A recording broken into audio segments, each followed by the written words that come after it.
Silicon Valley hype, and is it worth the hype? How would you sort of help a student make an informed decision about where they want to study and then potentially work? Kind of expensive to own a home in Bay Area, or just your lifestyle could get expensive. What would your recommendation be for them who are just starting off and who might find it that it's a bit overwhelming to buy a house in Bay Area?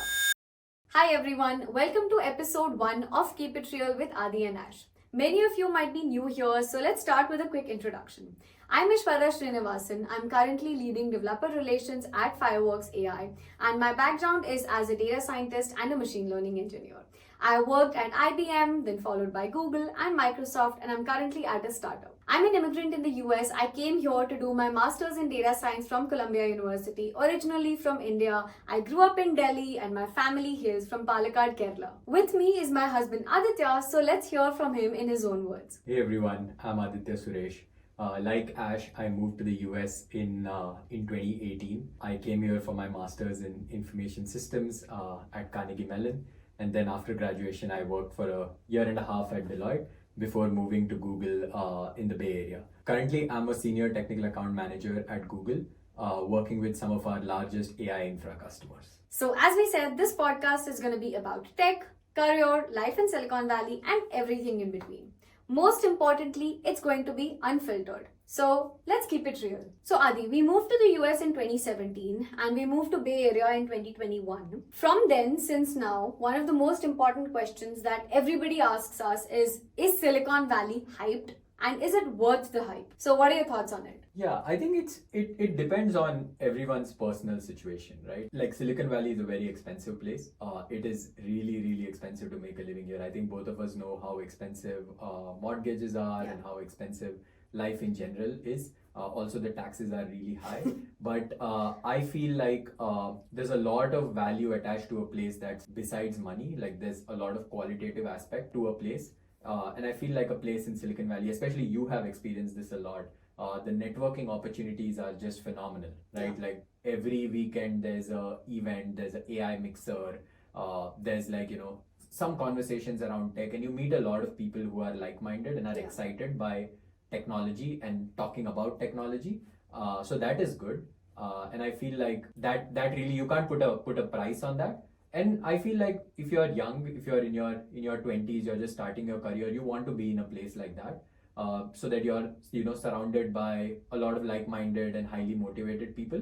And of course, like when you're in that age, you can manage your expenses very well. You don't have a lot of liabilities in your life or people depending on you. So it's kind of easy to get a small apartment, network a lot, meet a lot of people, and really that I feel like that changes the trajectory of your career. And I have experienced that personally as well ever since I moved to the Bay Area. So yeah, I mean, that's my perspective. What do you think? So I mean, I completely agree, right? Like the kind of opportunities that you get here in Bay Area, it's incredible.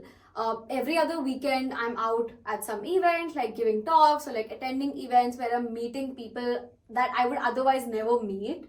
And I feel like I'm getting all of my dream come true opportunities of meeting all of my stars, people who have followed through for so many years in the AI space, and I get to meet them in person and have a conversation with them unfiltered. Like Reid Hoffman, for example, like I've been following him for quite a long time, and all it took for me was to send him an email and be like, hey Reid, would you love to do a podcast with me? And he agreed. So I think that's an opportunity cost that you have in Bay Area. And to be very honest, I agree that it's kind of expensive to own a home in Bay Area, or just your lifestyle could get expensive. But I feel like the upper limit of what you can make or the kind of opportunities that you can get in Bay Area is just incredible. I feel like that exposure cannot be quantified. And I feel it's a very, very small price to pay when it comes to your lifestyle cost or home costs and things like that. I feel there's always workarounds for that, right? Like as you said, you can rent a smaller apartment, or you can buy a townhouse. There's workarounds for that. But the upper limit of what you could achieve or the kind of opportunities that you can get in Bay Area is just incredible. So maybe let's chat about this, right? Like people who are, let's say, moving to Bay Area right now, what would your suggestions be for them? Like let's hypothetically say that it's a household income of like 300 to 400K. What would your recommendation be for them who are just starting off and who might find it that it's a bit overwhelming to buy a house in Bay Area? Let's probably like chat with how we started, right? Yeah, I think that totally makes sense. First of all, like I think 300,000 to 400,000 is a lot of money Yeah. for anybody like just starting out. I know that we typically have our Bay Area blinders where like we expect everyone is making like at least 200K minimum, which I do not fully agree with. There's a lot of people living in the Bay Area having a life with much less than that. Yeah, definitely like I recommend making the move because it's not just a great place to network. It's a phenomenal place like period. Like Yeah. the weather is great, like there's a lot of outdoors. Like if you're a person who's like me and whose mental state is affected by sunlight and like the weather around you, like definitely like I feel Silicon Valley is worth the move. It will be overwhelming like because for me like when I moved from Pittsburgh, I thought like honestly like when I switched my job I was getting almost a 3x increase in my salary and I was like wow, like Yeah. I'm rich and like this is phenomenal, like of course like I have to make the move. But when I came here I realized just how much of a difference the cost of Yeah. living is. It's crazy. Like that level, that increase is really eaten up by the cost of living here. Yeah. But again, like coming back to my point, like it is important to holistically see things, right? What I tell people is it is expensive to live in the Bay Area, but once you've lived here, you can always make the move, make the Yeah. choice to move somewhere else. Yeah. But the reverse is very hard. Very hard, yeah. Like later in life, I see a lot of people. I think we know people as well. Yeah. Like much later in their life, 10, 15 years of experience later, they get a phenomenal job in Bay Area, and it's Yeah. much harder for them to Make make the that move, move yeah. at that stage Yeah. compared to if you do the reverse, Yeah. where like you get a job in the valley and then you work here for a few years and then you're like okay, I'm done. Yeah. This is like I need to start a family and this is like way too expensive for me. Let's move to a lower cost of living place Yeah. and like buy in a big place, a big house, and like be more comfortable. Like that is way better of a situation to be in than Yeah. the reverse. Yeah. And mostly in tech there will be an opportunity somewhere down in your life, the step up opportunity or like an opportunity at a new company which will bring you to, there's a high likelihood it will bring you to one of the tech Yeah. hubs. Yeah. Like there's tech hubs besides Silicon Valley as well, but there's a high likelihood you will come back here. Yeah. So yeah, I mean that's my perspective. Like make the move. It is challenging. It will be like overwhelming, but I feel like once you're here in like 1 or 2 years, once you're comfortable in your company, like you both have like good stability, you will be fine. Like you will be you with that income, you will be able to rent a comfortable apartment, like manage your expenses and like have a good life. And home ownership may or may not be the right path. Like I feel Yeah. like home ownership is really something very personal. Yeah. It's a lifestyle choice.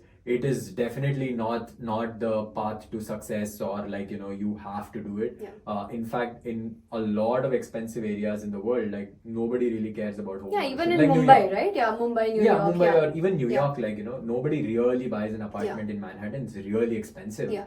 Most people just rent, but Yeah. they value the lifestyle of Lifestyle, Manhattan more than like anything else. Absolutely. So Aishwarya, you studied at Columbia in New York City, and now you're here working in Silicon Valley. A lot of students who are watching like our video, I'm sure like they are sort of confused between how to choose a city or where to live in the Yeah. US because it's a vast country. There's so many different cities, Yeah. and each has its pros and cons. Yeah. How would you sort of help a student like make an informed decision about where they want to study and then potentially work later? So again, like when I was coming here for doing my masters, I had very limited choices, and I would say like I accidentally ended up in New York. It wasn't something that I thought through a lot.